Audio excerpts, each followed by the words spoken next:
Hey everyone, how's it going? Today we're going to be talking about some firearm actions.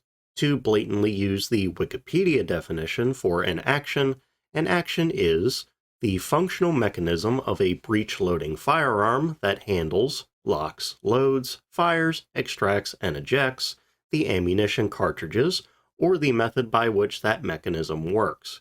To put it simply, it's how a gun makes bullets go boom and go boom repeatedly. In today's world of firearms, gun actions typically fall under a select few categories, the sort of tried and true methods. You have your standard bolt actions, pump actions, lever actions, gas-operated actions, recoil-operated actions, and blowback actions.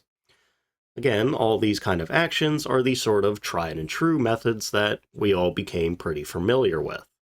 Of course, that's not what today's video is about.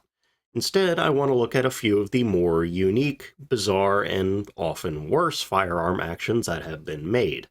People experiment and try new things. It's part of how technology evolves, after all, and in some of these designs we see some similarities to more standard designs that we recognize today. Some of them, though, are just really weird. I figured we'd make it into a little top 5 list, too, because I find that to be more fun. So let's get started then with number 5. Starting at number 5, we have a small class of guns known as Harmonica Guns, called as such for reasons that I think are pretty obvious. While the exact date of the first harmonica gun isn't really known, it's possible that it was first made back in 1742 in Switzerland, but the most common examples are from the early to mid-1800s. How these typically worked was that in each little barrel slot on that block there contained a primer, some powder, and a round. The primer on the top would be lined up with the hammer on the top, then a little lever would lock the, I guess you would call it a magazine, into place. You would repeat this process after every shot, slowly moving the magazine from one side to the other manually. Of course, and with the pistol variants in particular, the magazine itself presented a major issue in that you couldn't carry the gun loaded because you couldn't really fit it into a holster, meaning that these would be pretty bad self-defense pistols. Plus, every round that was not in the center of that little magazine would cause the gun to be off balance weight-wise, so firing most of the rounds would likely be kind of uncomfortable and more difficult than it really needed to be. It shouldn't really be surprising then that harmonica guns didn't really catch on, and instead, as Samuel Colt would patent his first revolver in 1836, the more compact and easy-to-use revolvers would take off, making harmonica guns a very uncommon, bizarre little firearm. At number 4, we have what is basically a hybrid of a breech loader and a muzzle loader in the Kammerlader. In the early 1800s, after having lost their independence to Sweden in 1814, the Norwegian military sought to modernize their army and their weapons. They believed that military strategy overall was moving away from the massive lines of troops with smoothbore muskets and towards smaller units with more accurate rifled weapons. As a result, starting in 1837, they sought and began considering candidates for new, modern firearm actions to replace the old muzzleloaders. Officially introduced to the Norwegian military in 1842, this little breech loader went against the grain of more typical breech loaders and instead used a little crank and made it more complicated. How this worked was that the user would first cock the hammer and then rotate the crank backwards, rotating the breech upwards towards the user, making it look kind of like a small mortar. Then the user loaded in the percussion cap, some powder, and the round, before then rotating the crank back, with the gun now ready to fire. The overall result of this was something akin to a more convenient and user-friendly muzzleloader. The overall resulting weapon was something that was actually rather impressive for its time, generally capable of firing more rounds per minute than your standard muzzleloader and accurate out to 1 kilometer, a distance even some modern guns can't hit accurately.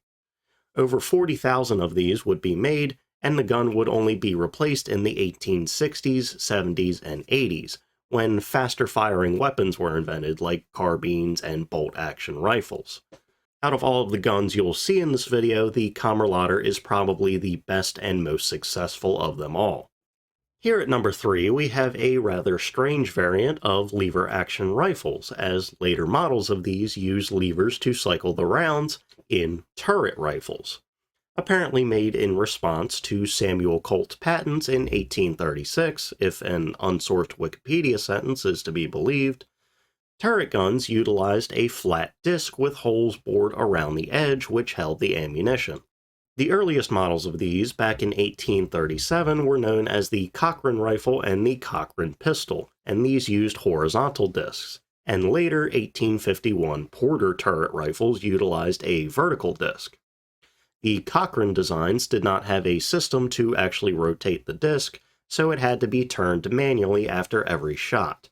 The Porter design instead used a lever action to help incrementally rotate the disc. Overall, both variants of this gun are very rare and for a very good reason. You see, early revolvers and early guns in general, due to not being cartridge-based weapons and using loose black powder instead, had an issue where sometimes the igniting power in one of the chambers would accidentally spill over and cause every other chamber to fire as well. On a more standard revolver, while this was problematic, it wasn't typically fatal to you and those around you. With the turret guns, though, you may have noticed that several of the chambers point back towards the user, out to either side, and depending on the size of the disc, every direction in between. So, if something like this were to happen on the first shot of a new disc, you and all your buddies are getting shot, which is probably not the best thing to happen. But due to how uncommon these guns were even back then, there are no records of this actually happening. However, Samuel Colt, still seeing the turret guns as his competition, apparently would start a rumor that T.P. Porter of the Porter rifle was killed by his own gun after all the rounds in a disc cooked off. Of course, Porter himself was still alive, but the story was picked up by various little news outlets and newspapers and scared off any potential buyers that were still considering the turret rifle. Here at number 2, we have the British-made Ferguson Rifle. Now, just looking at it, it looks like a completely standard muzzle-loading flintlock rifle. However, if you take a look at the trigger guard, you'll see that the end of it towards the stock has a little nub. This nub was actually a handle that you would use to load the gun. What you would do is you would grab that little handle and rotate it and the trigger guard 360 degrees. This would unscrew the breech lock and revealed a small port in the top of the gun. The user then dropped a round into the breech and just a little bit too much powder. They would purposely put in too much powder to make sure that the chamber behind the round was completely full, and when the breech lock was then screwed back into place, it would push out the excess powder. This loading mechanism gave the Ferguson rifle a very high rate of fire for its time, that time being around 1776 in Britain. Standard muzzleloaders could fire an average of 3 to maybe 4 rounds per minute, while the Ferguson could fire twice that, and with it being accurate out to somewhere between 200 and 300 yards, it was twice as accurate as well. Now, despite the Ferguson being twice as good as its peers, only a couple hundred would be made and appeared to only be used for a few years or so. There were 2 main reasons for this. Reason 1 revolved around the cost and production time. Because it was much more difficult to machine something like a screw back then, especially since the screw had to fit firmly enough to prevent gas from escaping the breech, it significantly increased both the manufacturing cost and time.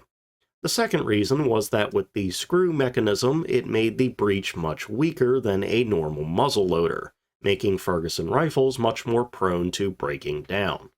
Because of these factors, the unit that received these rifles later had them replaced with standard muzzleloaders, and the Ferguson rifles found their way to various armories and storage facilities over the next few decades. Before we get to our number 1, let's take a look at 3 honorable mentions.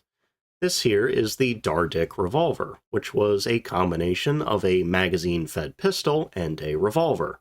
Utilizing special triangular rounds called trounds, very creative name, the Dardick revolver's magazine, which was actually fixed and had to be loaded manually or with stripper clips, fed up into a 3-slot revolving cylinder. From there, it functioned like a revolver, except the spent rounds were later ejected like a standard pistol. Apparently, this was done to make a higher capacity, easier to load revolver, but to no one's surprise, it didn't really catch on and was a commercial failure. Another honorable mention is the Treeby chain gun. Made in 1855, it essentially functioned as a very large revolver, as cocking the hammer would move the chain and put the next round into place. The user would then move that large lever down in the front, sealing the round and chamber in place. The round would then be fired, the lever released back up, and the process would repeat. Only 2 of these would be made, and 2 chain sizes would be made, a 14-round chain and a 30-round chain. Overall, the Treeby chain gun kinda looks like a very early attempt at a belt-fed weapon, albeit effectively a bolt-action one. Our last honorable mention will go to the Cookson repeater. This 1750 repeating rifle utilized a lever action that fed from magazines located in the stock. Cocking the lever back would cause a round and charge to fall into a rotating chamber. Pushing the lever back forward loaded the ball and charge into the breech, cocked the hammer, and readied the flintlock firing mechanism. However, the Cookson suffered from a massive issue of the entire magazine cooking off accidentally when firing, which would inevitably blow up the stock and at best harm the user. While having a repeating weapon like this in 1750 was pretty unique and an interesting selling point, it didn't really take off. Now, at number 1, I would like you to imagine what it would look like if the Treeby chain gun and a Harmonica gun had a child together. Combining the blocky magazine-type thing with a chain-fed gun, Appenitus A. Bennett and Frederick P. Haviland created this, the Bennett and Haviland repeater. Made in 1838, each of the 12 rectangular chambers would be located with a .40 caliber ball, powder, and a percussion cap on the bottom, as the hammer of the gun was located on the bottom as well. After being fired, the chambers would be rotated with a rotating disc located just in front of the trigger. To reload, the top plate above the chain magazine could be flipped up and the chain removed, to be replaced with a new chain, or possibly just the old chain reloaded. I couldn't find a listed way for the chamber to be locked in line with the barrel, but after looking over the gun a little bit, I think that the little switch in front of the hammer might be some kind of locking mechanism, as it lines up with the indentations in the front of each chamber. I'm not 100% sure on that, but it does appear to me that that's how the chamber would stay in line with the barrel. Now, it probably shouldn't surprise you to learn that the Bennett and Haviland was not a massive success. Only about 10 of these were made, and other repeating arms like attempts at revolving rifles, lever actions, and various carbines were more popular options for repeating multi-shot rifles. The Bennett and Haviland rifles are now incredibly rare museum pieces, an interesting deviation in the evolution of repeating firearms and firearms in general. And with that, that completes the list, so we're going to go ahead and end for today. So, thank you all for watching the video. Of course, remember to like, comment, and subscribe. The inspiration for me in doing this video was doing some research into the Japanese Type 11 machine gun and its weird hopper feeding system, and that made me kinda curious of some other weird firearm actions and feeding systems and whatnot. And as it would turn out, the Type 11 was probably more normal than most of the things on this list. But anyway, I hope you liked the video, I hope you tune in for my next video, and I hope you learned something. So, see ya.